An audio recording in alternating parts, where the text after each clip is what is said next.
Hi everyone, it's me Darlene. I am back with another 1 hour quilt top. I'm hoping it's a 1 hour quilt top. Notice I said quilt top and not quilt. I got the idea of trying to do just some quilt tops. That's the only part that I really enjoy. I don't like making actual quilts. It'll allow me to show you better designs, bigger designs, not just always quilts that measure like a yard square. And my quilt tops might actually end up on eBay because I think there are people out there, well, I know there are people out there who like to do the quilting. They like to put it together and do the machine quilting. They don't care to do the actual piecing. So I'm going to do the piecing. We're going to call that a finished product, and you are welcome to finish the actual quilt any way you want. I have some videos on that. You are also welcome to hunt down all kinds of videos on YouTube to show you how to finish the actual quilt. So we're going to start with a quilt top, and we are going to make it, hopefully, very easy. I do want to warn you in advance that I will be breaking rules. Or, let's see, as one man actually commented just the other day, I'm going to be lazy and tacky and teach not good habits. I'm accused of being lazy and tacky because I take shortcuts and I don't show you all the proper ways to do things. Well, you know what? Fuck a bunch of proper. And if you don't like my swearing and you feel like leaving me a comment about that, fuck a bunch of comments. In my world, sewing and swearing are a perfect match. I never apologize for my mouth, and I will continue to swear on my channel all I want. If you don't like it, you can just mosey on and go find something else to watch. You don't have to watch my channel. And a shout out to my pen pal Joanne, who likes to send me snail mail to complain about my swearing. Fuck a bunch of snail mail. All right, have we gotten that all out of the way? Good. Let's just get with it. And let's break all the rules we can. It's not being lazy and tacky. It's getting the job done. That's all we care about. For this quilt top, you're going to need 9 fat quarters. I think this is the most difficult part, is picking which 9. It can be anything. I don't care if you like all matchy-matchy. I don't like matchy-matchy. In fact, I go out of my way to not be matchy-matchy. But what I did is, I like greens, I like browns, I like pinks. Well, this isn't really pink, but there's some brown in there. I don't know, it's got like a little bit of an off-color pink. So I just looked at my greens, and I picked, stuff that, whatever. It's just weird. Like, this is green, this has got some green, this has aqua, this has some aqua. I specifically wanted some, like, swirly, funky stuff.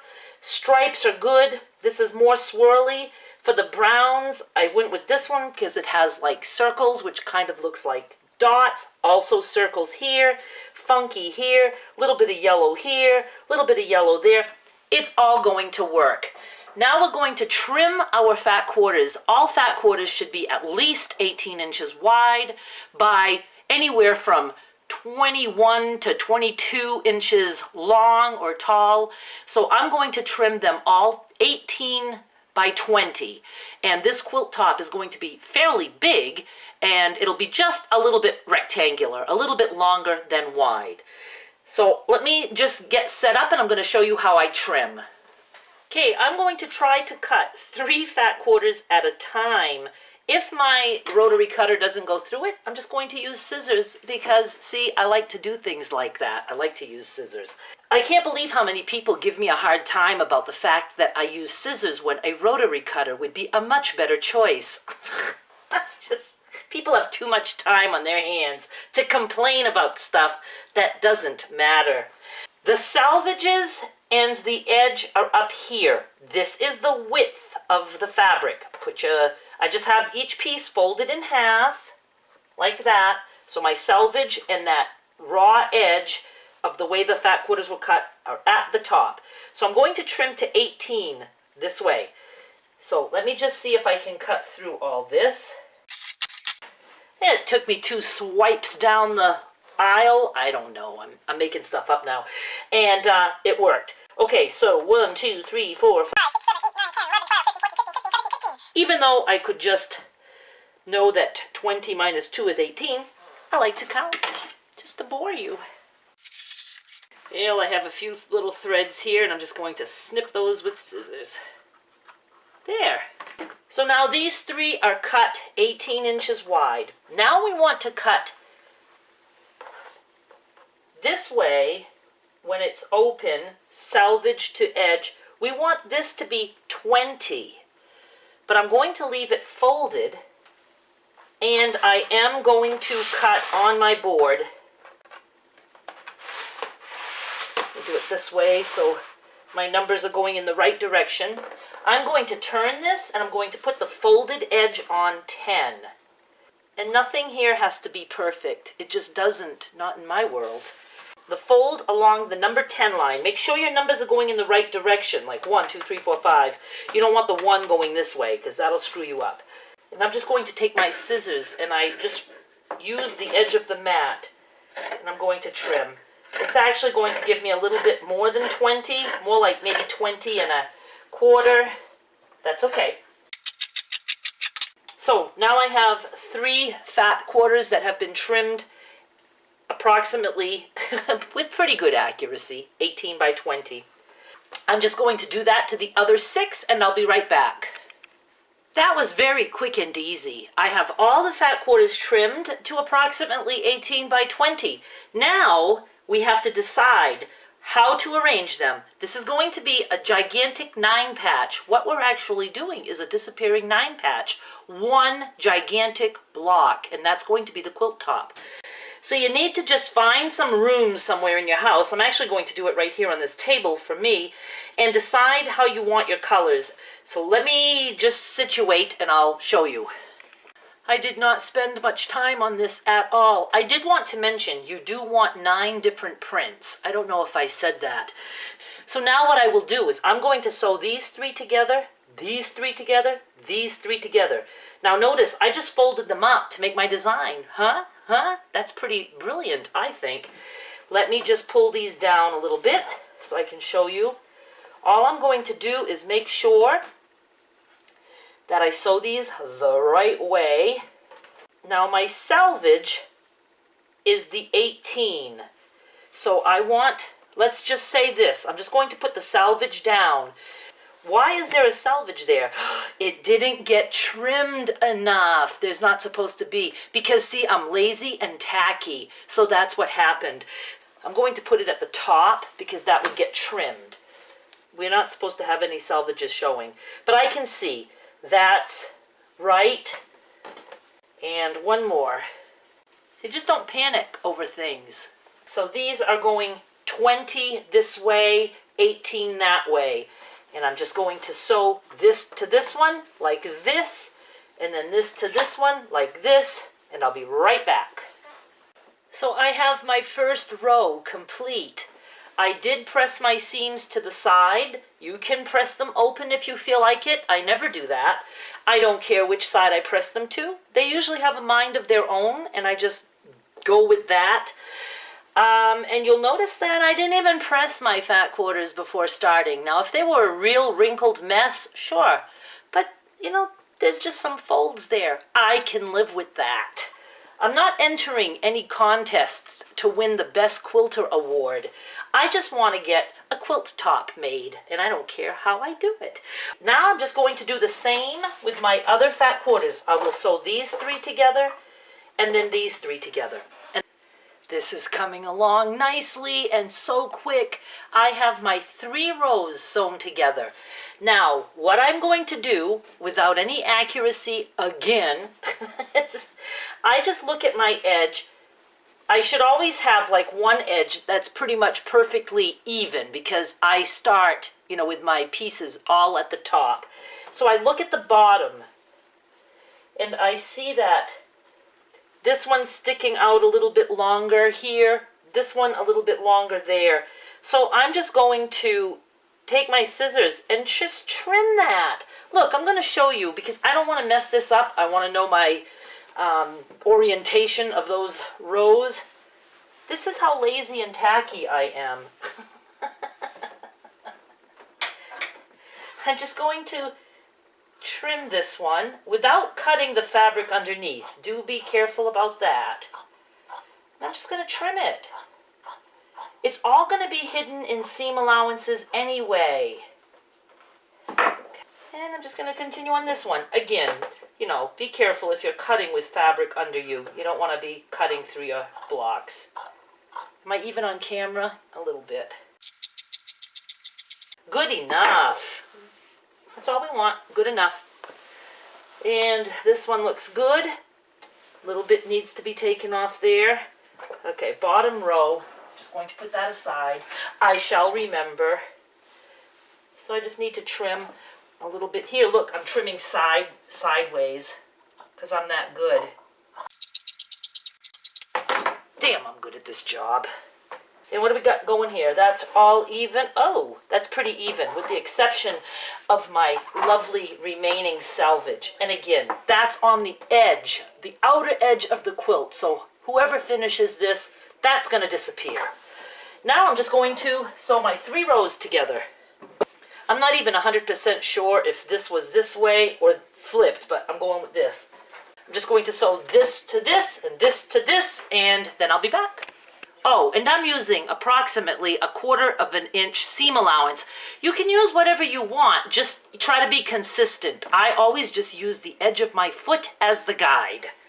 Oh, and I also wanted to mention, first of all, our final design, I don't believe there are going to be any intersections that we need to worry about matching. But when you do sew your rows together, instead of starting at the corner and matching up, don't worry if they're not perfect, but I just look at the 2 centers, the 2 center blocks, and I say, okay. So my centers are matched up pretty good. And then I just go out to the end. And if it's uneven, I don't care. Wherever it lands, you know, I just make sure this seam is pretty much matched. And then I'll just go with whatever happens over here. That's what I sew. The other thing that I wanted to mention, which is especially handy when it's big projects, when you put your 2 rows together, you're more than welcome to just start sewing at one of the intersections and then sew down to the edge. Then come back and start there and sew to the other edge. If you want to make sure that your intersections are pretty good, then you can do that. I was very surprised that my 2 strips came out, I mean, almost exactly the same width. See, you don't always have to be that careful. It works. Okay, I did also want to mention that when you're doing a 9 patch, when you press your seams, if you'd like a little handy dandy tip, sometimes I hate to give tips because some of you are afraid if you didn't do it that it's all just shot to hell. No, it's okay. But you can press the seams when you put this row together.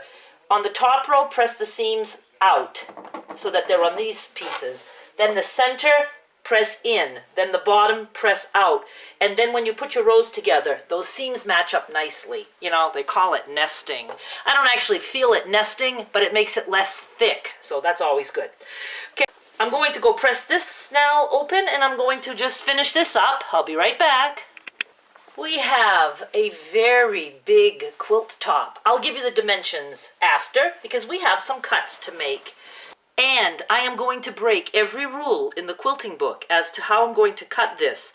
So those of you who are squeamish about lazy and tacky, I kind of like that. And it was a man who called me that. A man quilter. I do like a man quilter, but not one that calls people names.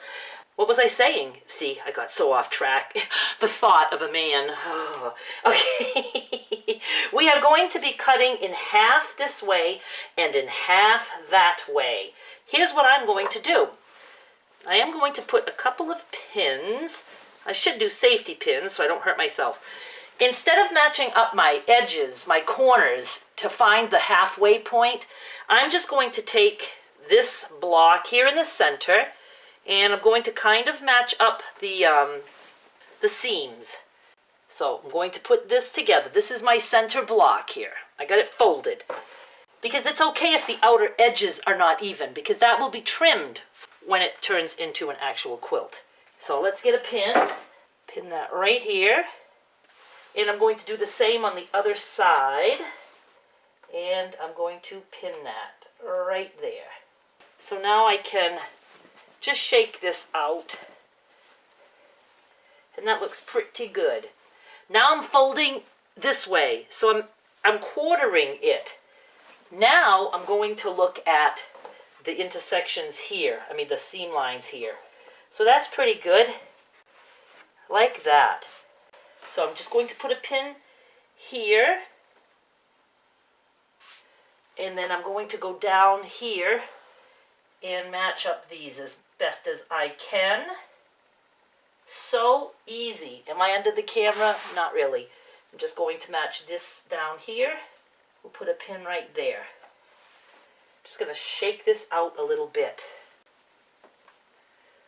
Now I'm going to just cut on the fold. Yes, I'm famous for that. Famous in my mind. So we have 2 folds to cut on. We're going to cut here. And then we have this long fold that is actually folded. So I'll show you. We have actually 3 folds to cut on.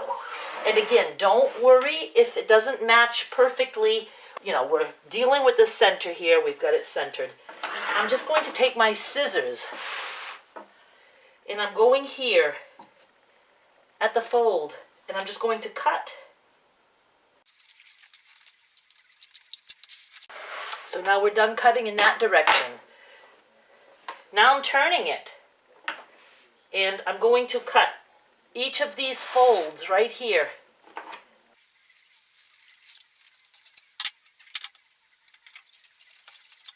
Now I do have to remember, I have 4 pins somewhere, so I want those out so I do not injure myself. I took 1 out, so there's 2, 3, there's another one hiding somewhere, right here.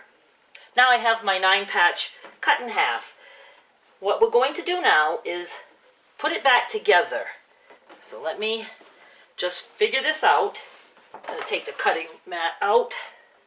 You might actually want to take a picture so you remember.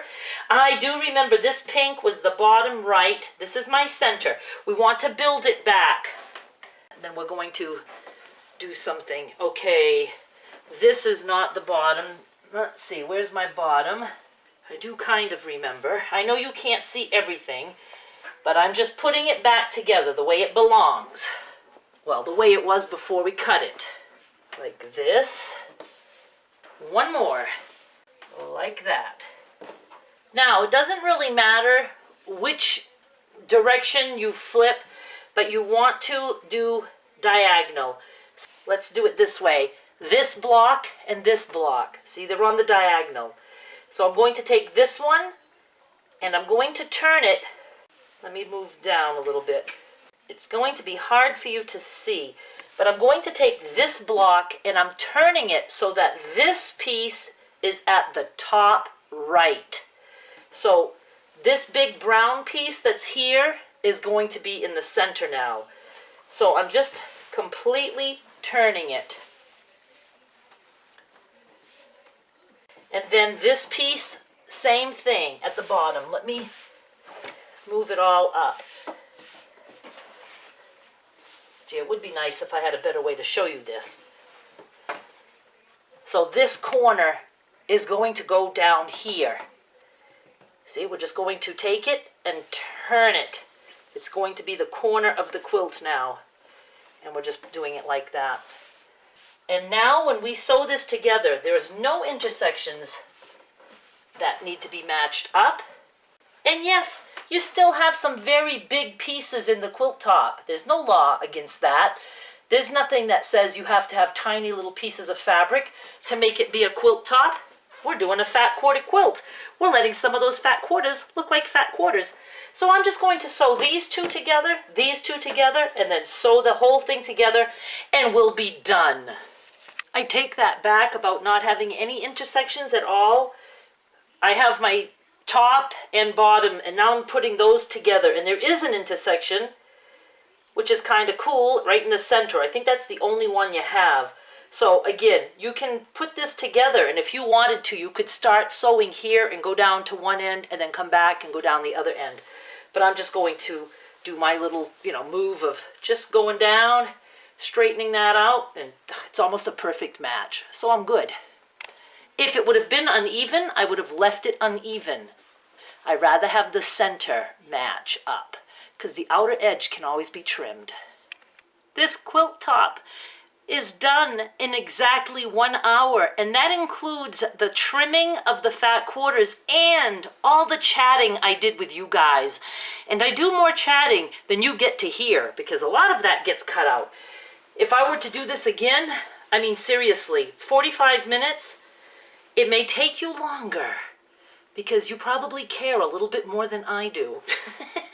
And I probably don't even have these in the positions that I wanted them. I will put this on a bed so you can see it, because it's pretty big. I just absolutely love this. Now, I know some of you are going to say, but how do I turn it into a quilt? I have one method where you just put the pieces right sides together and you sew all the way around with or without batting. You leave an opening and you turn it. You can do that with a big quilt top. The only thing is you really will need like a place to lay it down, on the floor, on a bed, whatever. The other thing you can do is just go watch some other videos. And I know I get asked, well, what do I back it with? Anything you want. Go get an old sheet at the thrift store and use that. Don't spend a lot of money, especially if you're just starting out. Just play with it. Make things that you can use in your home. Don't worry about the rest of it. Okay, I'm going to go take pictures of this, but I do want to measure it for you. We have about 60 in one direction. That's going to be the length. And 52 in the other. So 52 by 60. That's a good size quilt top. Okay, thank you so much for watching. I will take some pictures. I'll be back with more soon, so please subscribe so you don't miss any more of my lazy and tacky techniques. Bye!